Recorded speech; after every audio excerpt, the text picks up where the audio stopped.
First thing I'd like to say is thank you for Let's Go for inviting me to come and address this conference. It's going to be a very difficult, for me, presentation because I've talked for years on childhood obesity, the causes, the treatments, what we can do to prevent it, and so on. And Tori said, no, you're not going to talk about any of that. What you're going to do is tell us why we should be hopeful that we're making some progress. And that's a bit more difficult. So bear with me. This presentation is going to be a bit disjointed because there are various victories we've had in this battle. And I want to illustrate those, but they're not always connected. Also, before I go on, I will tell you I'm not Ed Kane from Harvard Pilgrim Health Plans, but I wish I were. Okay. I always tell people I have nothing to disclose. I wish pediatric cardiologists were bribed and I could tell you that I'm receiving all this money, but I'm not. The other thing I'd like to say, Colorado is a swing state, and you cannot turn on a television now for any commercial time and not see a political ad. And these political ads are becoming quite interesting because now one ad will say today is Thursday, and then it will be followed by my opponent said today is Thursday, and of course it's Friday. And that's about what they're down to. So I've always said if I ever give a presentation, I want to say I support this ad. That's the only reason that's up there. Well, do we have a challenge or an opportunity when it comes to childhood obesity? And why is it so hard to get this done? And I'm going to, over the next half an hour or so, tell you why it's so hard and what victories we have had. One of the things we have to deal with is the perception of what this all means. This, as you all recognize, is a very famous statue that was put on loan to the United States several years ago, and this is what happened while the statue was here. Now, I can tell you that the perception that most people have is that childhood obesity is due to these things: Burger King, Starbucks, McDonald's, or if you're in Portland, Maine, Faye and I had a chance to walk around quite a bit yesterday, and there are a lot of Dunkin' Donuts here. So we could add that to the list. But what is being done, and what are the efforts, and how successful are they? Well, the first thing we have to face in this battle for childhood obesity is show me the evidence. Tori mentioned that I had the opportunity to participate in the NHLBI guidelines for childhood cardiovascular health. We looked at obesity, we looked at physical activity, tobacco use, diabetes, and cholesterol. And we came up with the recommendation based on best evidence and expert opinion that children over the age of 9 should have their cholesterol measured. And we got bombarded by some of the worst hate editorials you've ever hoped to see in JAMA and Pediatrics and Journal of Pediatrics.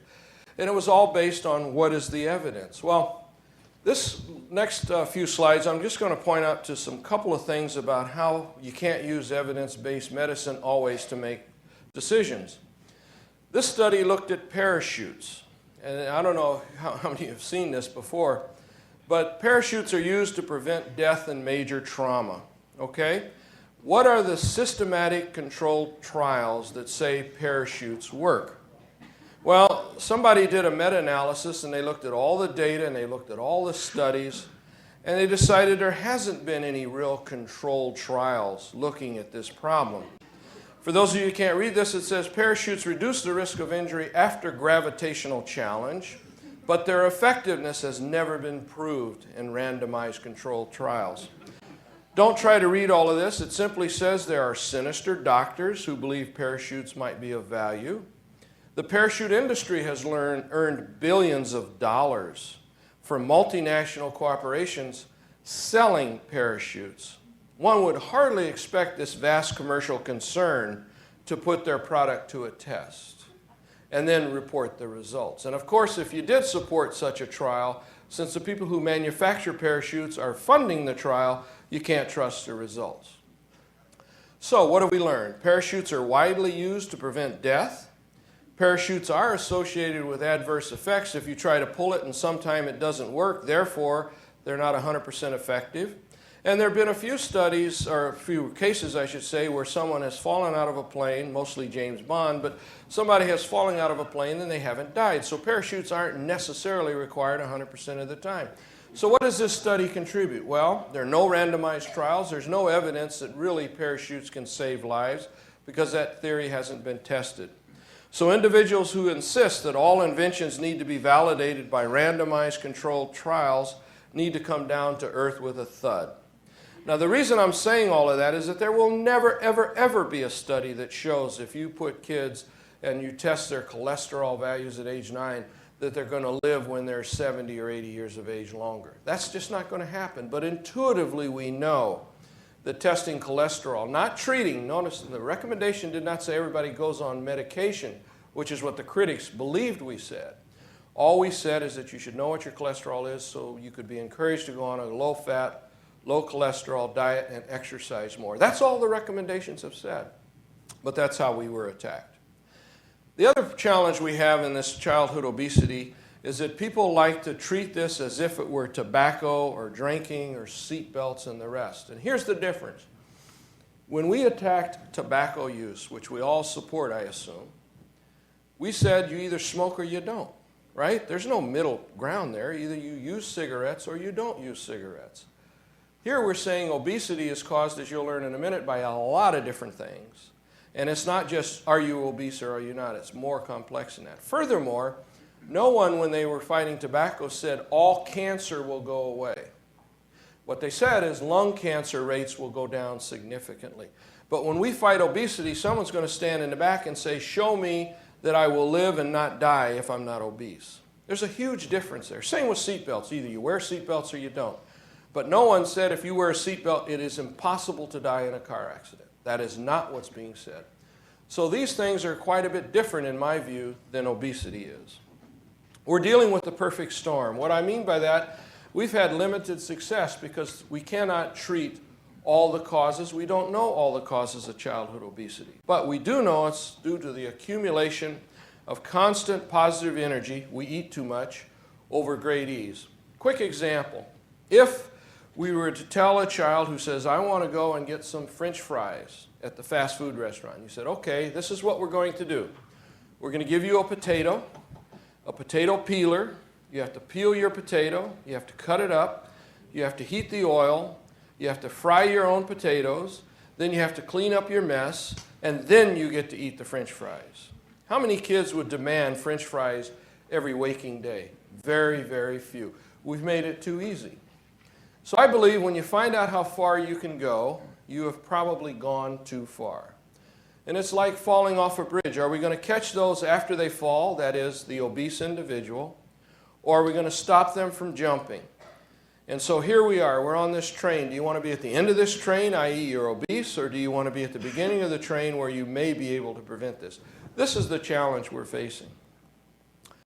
So the other thing that's encouraging, we do know that these three caveats from public health hold true with childhood obesity. The diagnosis does in fact begin in childhood often. Risk factors to become obese can be identified, and we do believe that altering those risk factors will help. So if these three things are fulfilled, we are optimistic that we can make a difference, but it's hard work. It is very hard work. Why is it so hard? Because this is what we're faced with. This little cowboy is us. That's us in the room. And that animal, whatever it might be, is obesity. And that's the challenge that we have to face. And we can't lose fact of that. This is not a simple problem. This is hard work.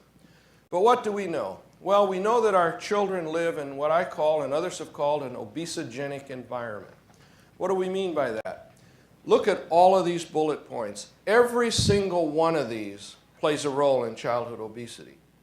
The problem is, people tend to look at one single thing. Snack shacks is a perfect example. I guarantee you that if you eliminated all the snack shacks in all the schools in the world, we'd still have an obesity problem. If you eliminated a fast food restaurant, totally, right today, all gone, we'd still have a problem. If you go into a school and you eliminate sweet and soft drinks, just totally got rid of all vending machines, and that's all you did, we'd still have a problem. So part of the difficulty in fighting this is that we lose sight of the fact that childhood obesity is caused by a variety of things, and we need to realize that. So we do not declare victory or failure on just one thing. Certainly if you can make a snack shack more healthy, that contributes. If you can eliminate sweet and soft drinks, that contributes. If you can add physical education to schools, that contributes to being healthy. But it will not single-handedly eliminate all these things. So please keep that in mind. One of my favorite movies, The Hunt for Red October, James Earl Jones has a quote in there that says, "The data does not support any conclusions as of yet." I have changed this to say that the data will never support one conclusion. That is to say, there's not one single cause for childhood obesity. So you need to keep that in mind. Some people say it's due to genetics because obesity is, and I say it's not due to genetics. Other people say it has, but it is not due to genetics alone because it's changing in all parts of the world and the gene pool cannot change that quickly. So this is my distorted view of genetics when it comes to childhood obesity. It's due to evolution. And you see that evolution is not due to anything about, any of the common things we think of evolution. We are doing this to ourselves and our kids are doing this to themselves to a large extent. Now there are some genetic predispositions to obesity, no question about that. But the epidemic we're currently undergoing cannot be due to genetics alone. These next several slides, and I don't expect anybody to read all of this. I say this, I put this slide up to say this. About 15 years ago, there was a textbook published on childhood obesity, and it was about 200 pages long. The last textbook that came out on childhood obesity is 2 volumes because there are lots of different things. Everything on this slide and the next several slides is very important when it comes to identifying what causes childhood obesity. You see, for example, at the bottom of that slide is leisure time. We know that if kids have more leisure time and less physical activity, they are obese. You can go through that whole list and go through everything on there.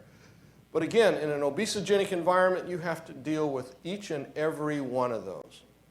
So I'll pick on race because that's one that I really feel has been beat up inappropriately. It is true that certain races have trouble with obesity. That is a fact. However, if you begin to peel that onion back a little bit, is it really race or is it where you live? Is it race or how much money you have? Is it race or how much education you have? And then you see, for example, one of my pet peeves is somebody will come out and say all blacks have trouble with physical activity or with fast foods or whatever it happens to be. So I'd challenge somebody to say, all right, if you're black and you live in Beverly Hills and you drive a Bentley and you have a cook and a gardener and somebody who is a personal trainer, are you the same as someone in Hard Time, Mississippi who is a single parent, lives in a shack, and has absolutely no education and no money to buy food? But people throw those individuals in a bucket. Now, it is true that socioeconomic status matters. So I would say a poor white individual and a poor black individual living in a ghetto have the same problems. So I'm not sure it's just race. It has to do with socioeconomic status, and it has to do with education. Why is that important? Because if we don't recognize that and we continue to beat people up because of the color of their skin, not their educational value, then we're never going to conquer this. So I would maintain that if we're really going to solve this problem on some level, we have to realize that education is important. Education is important because then you get a better job, you live in a better neighborhood, you have more resources, and you have more opportunities. That has nothing to do with race. So I would just challenge you to think about that when we try to figure out how we can continue this battle. I could go on with every single one of these, but I'm just putting this up to show you that this problem is multifactorial and you've got to recognize that. So, you see this list goes on, and someday maybe Tori will invite me back and let me give my lecture that I like to give instead of the one she says I couldn't. All right, let's do, you can defend yourself if you like. So we have to do small steps first, and we have to celebrate the small victories that we have. What will it take to move the needle? That's one question we have to have. And I would maintain that just measuring BMI, if that's all you're going to look at, you're going to continue to be frustrated because there are lots of things that go into making up your BMI. How many steps do we have to take before we declare victory? Where are we on this continuum, this journey to fight childhood obesity, and how do we measure success? Is BMI the best thing to measure? There was a good study, actually 3 studies in the New England Journal of Medicine last week that looked at sweetened soft drinks. Very interesting results. If you control the intake of sweetened soft drinks, at least the rate of weight gain decreased, and in some instances, kids lost weight. As soon as they removed all the controls, the kid continued to gain weight. That said two things. If you're a bottle industry person that says sweetened soft drinks have nothing to do with this, you just proved it. If you're on our side, you say, see, we know that sweetened soft drinks contributes a little bit to the obesity epidemic. So you can look at this data any way you like, but I think in my heart I know sweetened soft drinks are not good for you. Now, I study that when I'm in my parachute study to see if it works or not, but we know intuitively that has to be true. So are we making any progress? Well, there are a lot of things we'd like to look at to be considered a win, and I think too often we don't look at enough of those to declare a victory. And then we have to decide if we're moving the needle at all. One thing I don't think we've taken advantage of in this battle is to demonstrate how expensive childhood obesity is. It is costing billions of dollars annually because kids who are obese suffer health issues, educational issues, job opportunities, and a variety of things. Estimated to be in the billions of dollars. Why should we use this? Well, if you're arguing that healthcare costs are going up and we're arguing about how we should manage that increased cost, I would submit if we let people realize that if we were to tackle this obesity epidemic, we would save billions of dollars, that might get somebody's attention. So don't leave that out. What about our current health status? We know about risk factors, and we know about the risk factors that cause cardiovascular disease. There are several of them. We need to take advantage of these facts, again, when we're arguing with people why childhood obesity should matter. Now, we know there are lots of risk factors. We know the common ones are age, gender, race, and family history. But we know there are several others. And on this long list includes obesity. People have to realize that obesity, even childhood obesity, is already leading to bad cardiovascular health. Okay? So we need to tell people we're not just doing this because we're angry at McDonald's or we're angry at schools or we're angry at Nintendo machines. We're doing this because if you are obese, you're more likely to have a cardiovascular event. There are other risk factors, all of which are associated with obesity. So we need to keep that fact in mind. Now, it is unfortunate that obesity is one of the few risk factors that's increasing. People are beginning to control their blood pressure, not near as well as we would like, but they're at least becoming more and more aware of their blood pressure. People's cholesterol as a population is going down. However, obesity rates are going up. And remember, these risk factors are cumulative. So when I start a child or a young adult on cholesterol medication, which doesn't happen often, but when you do that, I always tell them you can out-eat this medication. I give you Lipitor or some other medication, Crestor, any of them, and I say you take this and your cholesterol is going to come down only if you're on a good diet. The reason I say that is because if someone says, well, doc, I quit smoking and I've gained 50 pounds, but I quit smoking, I say, yes, that's good, except now you're obese and that's another separate risk factor. So you need to treat them all. Now, one victory perhaps is that the rate of childhood obesity in this country has plateaued over the last couple of years. Now, some people say, see, that problem's gone, let's move on to something else. Here's the analogy I would give you. Your child is in school, they got an A. Next year, they got a B. Following year, they got a C. Year after that, they got a D. Now they come back with another D. You don't say, whoopee, that battle's over. We're done. That's where we are with childhood obesity. Yes, it has leveled off, but it's nowhere near where it needs to be. But we should take some credit for some of the things we've done. We know that 5210 is a victory. It's used as a model all over the country, and you all are to be congratulated about that. In fact, the consumption of fresh fruits and vegetables is higher in Maine than it is in most states in the country. Please celebrate that. Take a victory in that. We know that fruits and vegetable consumption goes up for these following things. We didn't talk about this 10 years ago. People didn't say if you did all the things on that slide, the consumption of fresh fruits and vegetables would go up. So we know this. This is a victory. Now, can I say if we do all those things, BMI is going to come down to normal? Absolutely not. But if you do all these things, the consumption of fresh fruits and vegetables will go up, and that is a victory. So do all of these things, continue to do all of these things, and celebrate them, okay? We also know that through an agreement with Alliance for Healthier Generations, the American Heart Association, the Clinton Foundation, and soft drink companies. You see, They did something rather unique, and they were criticized widely when they first started doing this, but they actually went to the bottlers and said, we'd like to cooperate in this effort. Really? We're going to cooperate with somebody who makes sweet and soft drinks, but they got to some resolutions, and those resolutions are the schools will do these following things. So they've increased the consumption of water. They decreased the consumption of sweet and soft drinks. Now, we could argue, no, they should just get rid of them, period. Well, that's not reality. We deal in reality. We don't deal in wishful thinking. And this works. We know that there are groups in New York City that have looked at early childhood education. This is a victory because now kids in New York City or New York State just don't watch TV and plop down and have sweetened orange juice all day long. So there are things that are now required. That is a victory.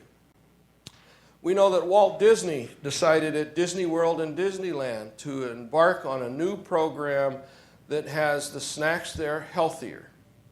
Now again, is this 100%? Absolutely not. Do you still have a choice to get bad things? Yes, you do. But who would have thought 10 years ago that Disney World and Walt Disney would say, we're going to do what we can to make our meals healthier? That is a victory. Is that going to reduce BMI on itself? No. But it's going to help, particularly if others follow suit. Another thing that has come out of one of these groups, we're lucky enough to be part of a group for the CDC and the AMA. We looked at obesity and how we can treat it as practitioners, and it came about to adopt the chronic care model. We no longer treat, or at least no longer recommend, that obesity be treated like a sore throat. You don't come into the doctor's office, you get a throat culture, you get a prescription, and you leave.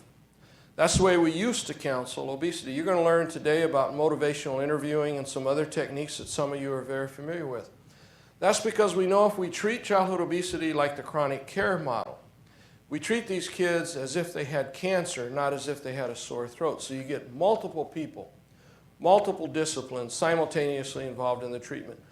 We didn't do that 10 years ago. So this is a victory. You can celebrate this. We know that prevention and treatment are important, but we know that prevention, prehab, is much cheaper than rehab. And so now we need to identify who is likely to become obese and why, and try to get rid of those things that make that happen. So we've learned through the years that prevention of childhood obesity, although difficult, has a bigger bang for the buck. So what is being done? A quick review of some of the successful efforts. You take the alphabet soup of medicine, you take the CDC, the AMA, the AAP, and all the other alphabets, and people have come up with recommendations, some building on another. So the Academy of Pediatrics, the Institute of Medicine, you can read the list. Lots of people have contributed to what is known about this issue. And most of the time we agree with each other. Sometimes we don't, but most of the time we do, and that's been helpful.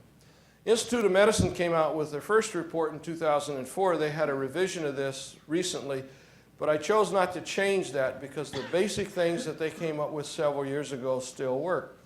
This is another victory. We now have guidelines for what kind of healthy foods you should have in your home. Portion sizes, eating together as a family, regular physical activity, and the list goes on and on. We know that this will help.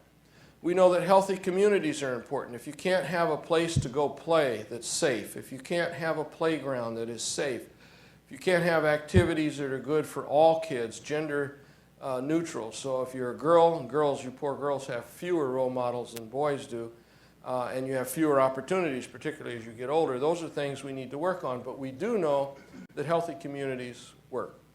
We know that schools are an opportunity that we've begun to tap with, but we still haven't conquered all the things in schools. But the Institute of Medicine has given us many ways to make our schools healthier. But again, remember, this is part of the entire obesogenic environment. In other words, you have to do all of these things: home, school, community, every place, not just schools. Campaign for wellness, school wellness. There are school wellness committees now. They're required by law. Interesting, the Action for Healthy Kids looked at these several years ago. When they asked principals, do you have a wellness policy? About 90% said yes. Are they successful? Again, the principals, about 90% said yes, they are. Same survey went to the school PE teachers, or the people who work in cafeterias, and say, are these things successful? Maybe 30, 40%. Same school. So the point is, yes, we have wellness policies. Yes, they're not implemented in a universal manner, and they're more successful than before, but they're not as successful as they need to be. Action for Healthy Kids, a group, full disclosure, I'm part of Action for Healthy Kids. We look at all of these things and we're trying to get into the schools with state teams run by parents to again instill change in schools. That is a victory. 100%? Absolutely not. Changing BMI? Probably a little bit. But collectively that is helpful. American Academy of Pediatrics Task Force on Obesity was convened. Sandy Hassig was a part of that. And we came up with a variety of recommendations. This is to get obesity knowledge and techniques into the pediatrician and family practitioner's office. You see, one of the things practitioners tell us is that, I'm supposed to be working at ADHD, I'm supposed to be doing prevention of smoking, I'm supposed to be doing sexual behavior, I'm supposed to be counseling on obesity, and all that's in the 7.5 minutes I have for a well child visit. So we're working with them to try to get this, hi Charlie, try to get this more instilled in what we're doing. So that's another effort. American Heart Association realized that you've got to look not only at kids in schools, you've got to look at healthcare delivery systems, and you have to look at industry. That means where you work will help childhood obesity.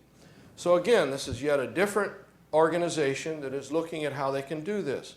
I mentioned earlier the Clinton Foundation and the AHA got together with bottlers, and they decided to decrease not only what's in sweetened soft drinks, but also fat, sugar, and sodium and calories in snack foods. Once again, who would have thought that people who are interested in childhood obesity would go to the providers and the manufacturers to try to institute change? That is a victory. We should celebrate that. I will end with a little survey that we've conducted in Colorado with Live Well Colorado. I don't know how many of you are familiar with Live Well Colorado. It's a group that's been funded by Kaiser and the Colorado Health Foundation to see if we can do some things to make our kids and young adults live better. We have programs where they teach people who prepare meals in schools, for example, how to make them more natural and more caloric friendly and less fat and so forth. But anyway, we did an attitude and behavior survey. And the interesting, I'm not going to go through this 100%, but I'm going to tell you how come this is such a big challenge. People who were surveyed thought that their health was very good. You can see the numbers. 63% said very good or excellent. 48% said very good or excellent. 85% said it's important to them if they lose weight, etc. 75% eating healthy foods are one of their priorities. So people are beginning to talk about this. But then when we drill down to what's really happening, most of the people who were obese surprisingly said they were healthiest.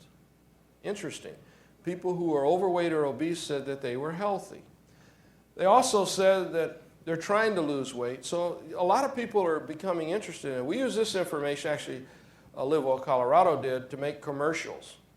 And these commercials showed somebody on TV and they said, is this person obese or not? It was just a question. And then they said, yes, this person's BMI is like 35, and yes, they are obese, but they didn't really know it. And if you want to know if you're obese, go on the website, do your BMI, and then there were a bunch of things to follow that. Extremely successful, because we have to achieve this balance that is out of balance. Discount your own weight and overstating your health is what people do. They naturally do that. There's less desire to make changes if you're in that misbalance. So we need to inform people. Really, you need to look inside yourself and say, am I overweight, am I obese, or not? That is a victory, because 10 years ago you never would have heard that conversation in a public forum. It's an artificial balance and we need to correct it. Interestingly, 59% who said they were in excellent health or very good health. 59%. Look at what the reality is. These people were not as healthy as they thought. We need to get people to understand that so that they will begin to do the things they need to do to correct that. Why is this a victory? Because we're now recognizing that this is, one, not simple, and two, we need to make people interested and realize that they have a problem. So this slide just really demonstrates the problem we have. People who think they are having a problem versus people who have a problem. Recognizing obesity in themselves is a problem. We're not talking about the morbid obese. We're not talking about people with BMIs of 40 or greater. We're talking about people who have a BMI of 30 or greater. Because the health risks, type 2 diabetes, and all the things you're going to hear about during this conference are prevalent in people who really don't even think they're at risk.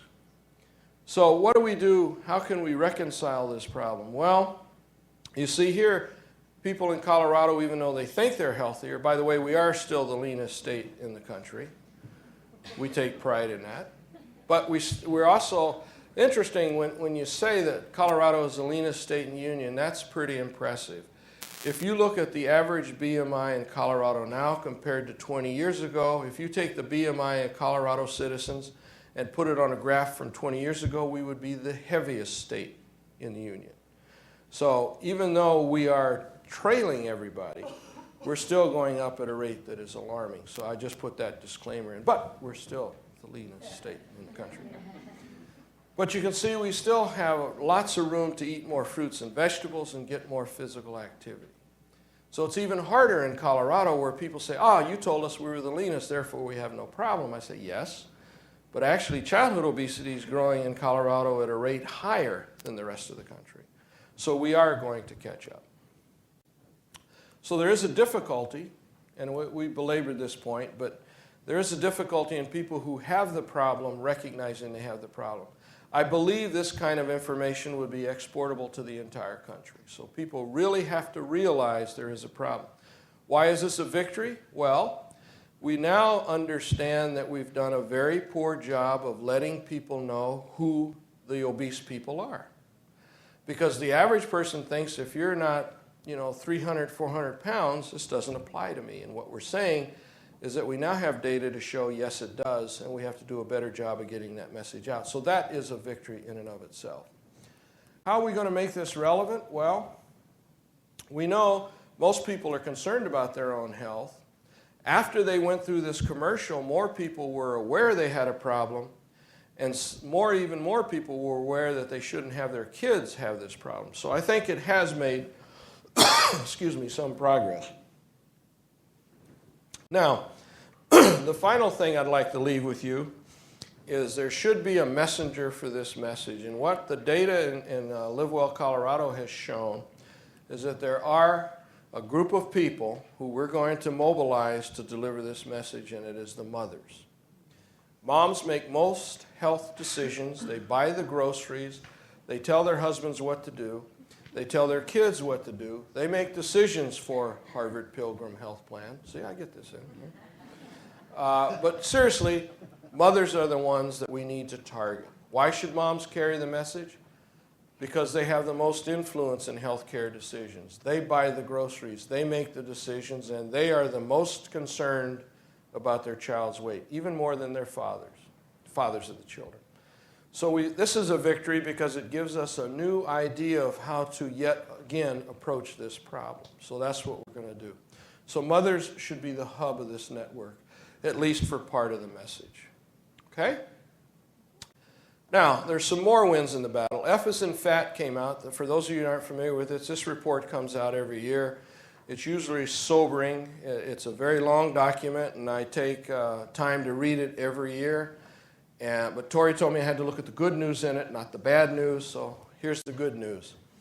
There are obesity-related standards that are now developed throughout the country. You know about meals in general, there's standards for snack foods. By the way, the ones with an asterisk are the ones that have been adopted by the state of Maine. So, for example, you now have standards for competitive foods. You have limited access in schools for competitive foods. You have PE requirements. You're assimilating BMI data, and you have a farm-to-school program. So those are all very good things that you all are doing in this state. We know that there's the Hungry Free Act of 2010 talking about school meal programs and summer food programs. These are victories, so we should celebrate those. We don't hear about them often enough. We know that, look at this very carefully, 8 years ago only 4 states exceeded the USDA requirements. Today 20 states do so. More fruits and vegetables. Even the type of vegetables that can be fed to students are somewhat recommended and regulated. Whole grains are introduced and fat-free milk. These are all victories. We need to celebrate this. We do need to do more, but we need to celebrate this. Every state has some requirement for PE. That's different than saying every state does what they're supposed to be doing, but at least the regulations are there where before they were not. Some states are even looking at physical activity breaks. In Colorado, I was privileged to do some stuff with Denver Public Schools several years ago, and we were shocked to find most elementary schools did not offer recess. Think about that. Most schools did not offer recess. A variety of people were able to change that, so now most, not all, but most schools now offer at least some recess for kids. Now, what's fascinating to me is the data is overwhelming that if you give recess breaks, kids learn better. But the teachers are still saying, no, I got to cram all this stuff in because I got to pass this standardized test or I'm going to lose my job. So we're still working with that, but at least every school has something. 22 states are looking at BMIs. I remember when Arkansas was the only one that did that. Now more and more are doing that. That's not the same as saying we're doing what we should be doing with that information. We'll talk a little bit about that in the stigma presentation, but at least we're becoming aware of that. State initiatives, again, the asterisks are what's being done in Maine. I guess I'm in Maine. Menu labeling, sodas, taxes, food marketing, all those things. So we do have victories. So in closing, this is my goal. This is what some school lunches look like. We don't like those. I had an opportunity to visit a school in Chicago several months ago, and they actually had people volunteer to come in and cut up the fruits and vegetables, and you go through the line and you can take as much of these fresh fruits and vegetables as you would like. And we had an opportunity to sit there and watch the kids. And we made sure that what they were telling us was true, because one of the dangers you have when you make very good, healthy school lunches is to make sure the kids are going to eat them. Otherwise, you have very healthy trash cans. So we need to make sure they're consuming that. So I'll leave you with this thought. We still have an obligation, just like this mother bird does, to protect our youth. So let's celebrate what victories we have. Let's realize there are more victories to be had. Not give up on this fight, but be more realistic on how we measure that success. And thank you to Harvard Pilgrim Health Plans. Thank you. Hey, good. That was a great presentation, Thank you. Reggie. I have a question. Since we don't have any data, and that's a question I want to answer by the time we finish the conference today, is there any reason why we should recommend laboratory data on doing laboratory tests on children who are otherwise perceived to be healthy, and we routinely recommend they get liver function tests, cholesterols, thyroids, glucoses, when my endocrinologists, my cardiologists, and my gastroenterologists don't want to see these patients? It's a great question, and Sandy gets to answer it during her presentation because she's going to talk about most of what you just discussed. There is data to kind of show who gets what and where you get the biggest bang for your buck. So I'm sure Sandy will answer that and not ask her again.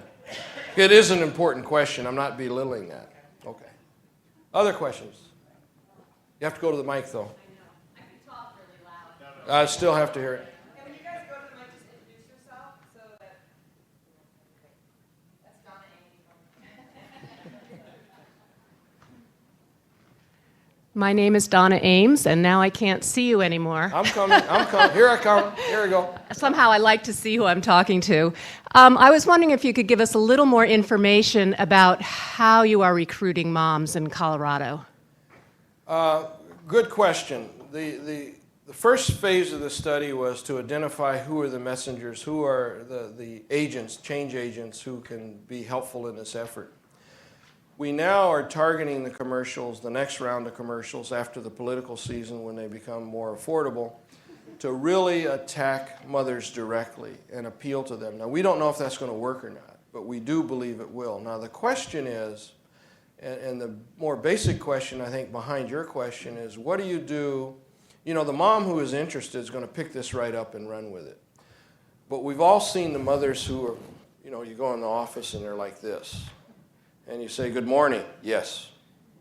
You know, your child might have blah, blah, yes. That's the one that's more difficult. And we don't have a magic answer to that. However, we do believe that if we can appeal to, just like that bird, the maternal instincts, we might be able to make a difference. We haven't proven that yet, but we're looking into it. Other questions? Somebody over here had one? I'll take one. Do I have to come over here so you can see me? Yes, that would be helpful. So, one comment. So, as a mom, we're happy to take this on, but we need some help from the guys in the room. So, Reg, as a guy standing up there and putting it all on the mom, there's a part of me that says, "Hello." I just think we have to be careful. I think moms are just really burdened right now. So when we are engaging these moms, let's try to put some support around them to make sure they have to. That's a good point. Let me comment briefly on that. When we see all the moms are careful, like, thank God, careful. Right? When we are referred a child for either cholesterol or obesity, we initially tell them unless the entire family can come to the appointment, we don't want to see them. Now we get some pushback, but your point is absolutely correct, because one of the things that will make this not work are the saboteurs. And there are two kinds of saboteurs: husbands and grandparents. And you really need to involve them all, because you go home and mom puts out the bowl of fruit and dad's eating a bowl of potato chips. The child's going to say, how come dad doesn't have to do this? So you're absolutely correct. However, we do know from some of that research that moms are going to be more easily motivated to do something than dads. But you're absolutely correct. You have to do both. So, and then the question I have is, there's an article in the New York Times, I want to say probably 10 days ago, about the benefit of some extra weight that adults have, not kids. But there's this period, I think the BMI was 25 to 30, low 30s. What do you think about that? Because we get this all the time, like, aren't I healthier if I just have that 10, 15, 20 pounds? Well, yes and no. I mean, we don't know. To be honest, we don't know. And, the obesity, there's an obesity society that wants to, that's not the proper name of it, but there's a group that really says being overweight is healthy, and they've got some data they believe shows that. We're constantly fighting this information. And my answer is, again, we have a lot of data to show that what they're saying isn't true.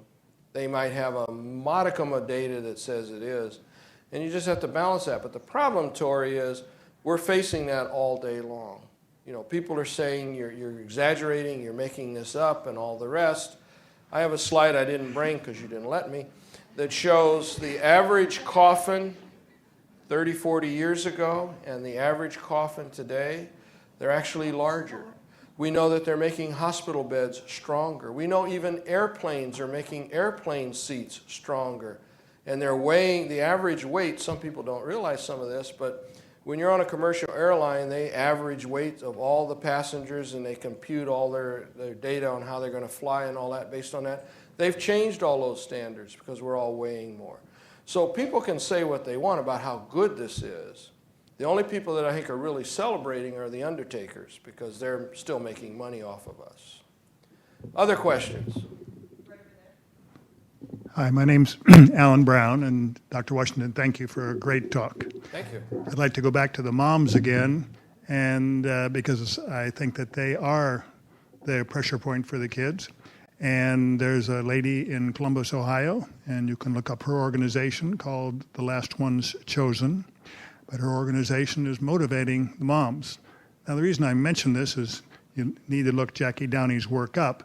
But one of the things that she's run into, and you alluded to it, but it's very difficult to motivate, or not, very difficult to enlist the moms, because the moms take the blame. And it is a lot harder than you think. The moms have been told it's their fault. The moms have been told that they're doing this. And this is a problem that Jackie has run into and continues to run into, and something as we look at this, we all have to say, how do we get around that one? Because I think you're exactly right. The moms are a tremendously powerful force if we can get them to believe and mostly hear your talk about all the good things that are going on and how all these things are good things. Thank you for your comment. If I could just say one thing. These commercials do not blame mothers. What these commercials do is try to instill on mothers that they are the ones that can make this different. The commercials don't say, Mom, you're feeding your child bad food or anything else. What the commercials say is that, Mom, you're in a position to make this better.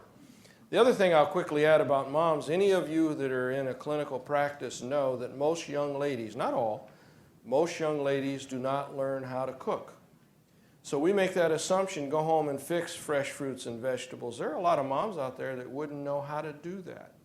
So we've got a lot of opportunity to do some, and dads too, not just moms. But, you know, we think Mrs. Cleaver is still out there, and Mrs. Cleaver's been long gone in most households. Yes, ma'am.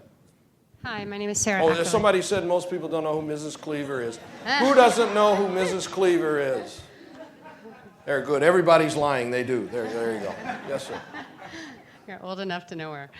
My name is Sarah Ackerley, and my question has to do with physical activity. And in our school district, one of the ways that they're dealing with budget cuts is by cutting our phys ed education, which had been 5 days a week, and now it's down to 3 days a week. Mm-hmm. And I'm wondering, as doctors, how can we integrate more phys ed in the schools? I know in our practice we've gone and done this move and groove thing where we go for an hour and we get the kids to play and play dodgeball and things like that. But I'm wondering, can we write prescriptions that our patients need to have physical activity in school because of their obesity? And then can we, try to integrate those kinds of recommendations in this classroom? Or, what are ways to get more activity in the midst of these budget cuts back into the schools? Thank you for the. I haven't thought about writing prescriptions. One of the things that would do is stigmatize the child, so I probably wouldn't do that right off. One of the tacks we're taking is, what we're combating is, one, budgetary constraints, right? People are eliminating that budget item for lack of money. But they're also getting a lot of pressure from standardized tests that say you need these skills to move on. And if you don't have these skills, one, the kid's not going to move on, but the teachers are going to be punished for not letting the kids move on. And then the principals are saying, if I don't attain these certain schools, they're not going to paint my school next year or give me my new boiler or whatever I need. So that's what we're fighting. So I would suggest we fight that with the data that shows physical activity actually helps. And there's a massing amount of data that shows breaks, even short breaks, will improve a child's cognitive ability, for example. Action for Healthy Kids next January or February is coming out with a new monograph that's going to collect all that information that proves physical activity is actually beneficial for kids in school.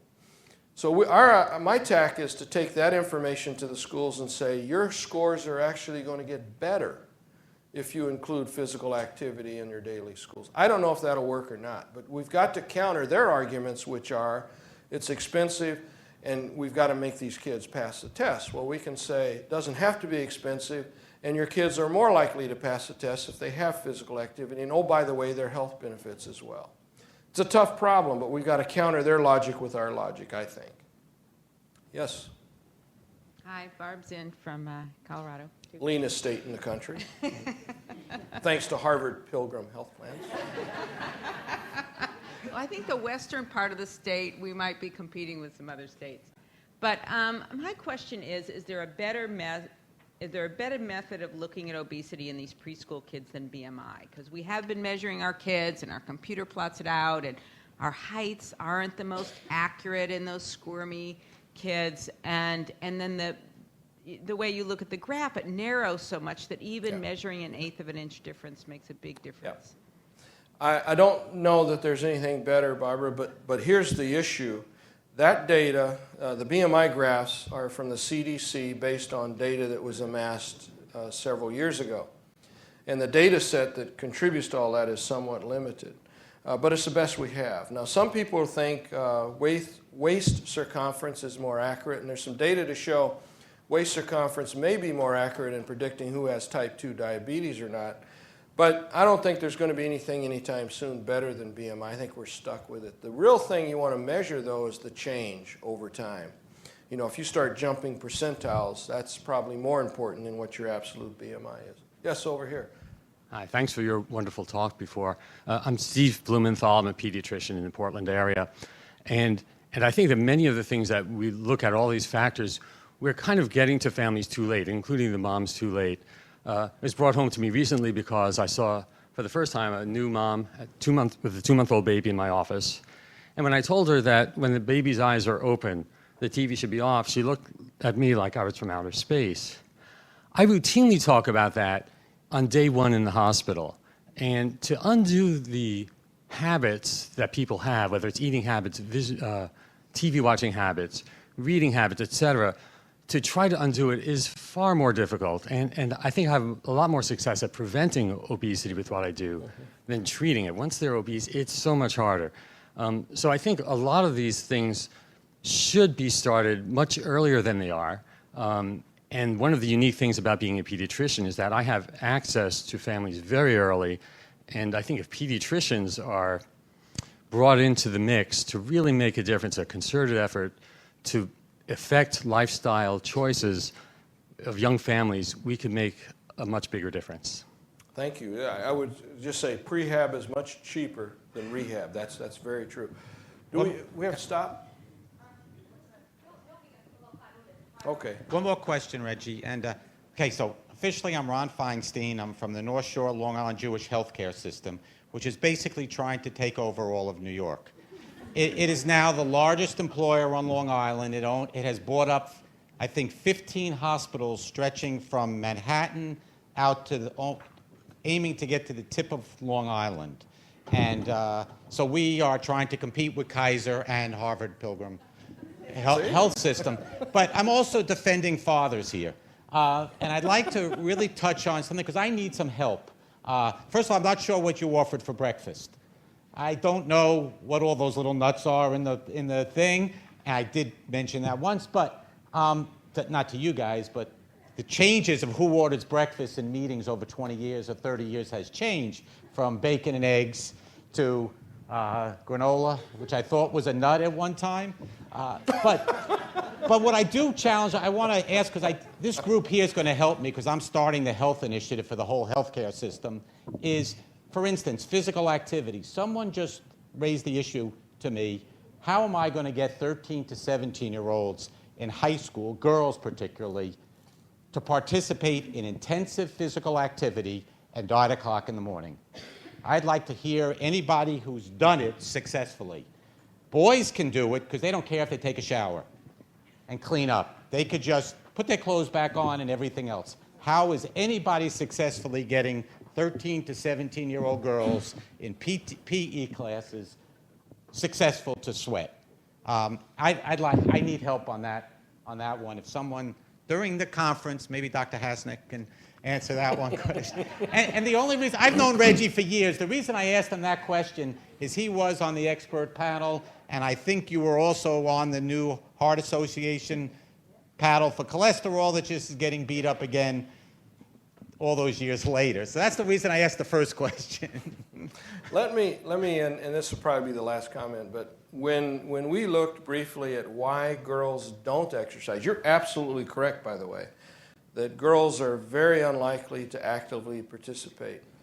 And the answer to why they don't demonstrates the problem. Girls do not like to sweat. If you sweat, things happen to your hair, which I can barely understand. But it is true that girls will not do that because they don't want to take a shower, they don't want to sweat, they don't want to do all those things. That's one issue we've got to grapple with, and I don't know that anybody has an answer to that. The second thing is there are very few opportunities for girls. Think about this for a minute. Girls can begin to play soccer at age 5, just like the boys, and it's this little bunch thing. Everybody follows the ball.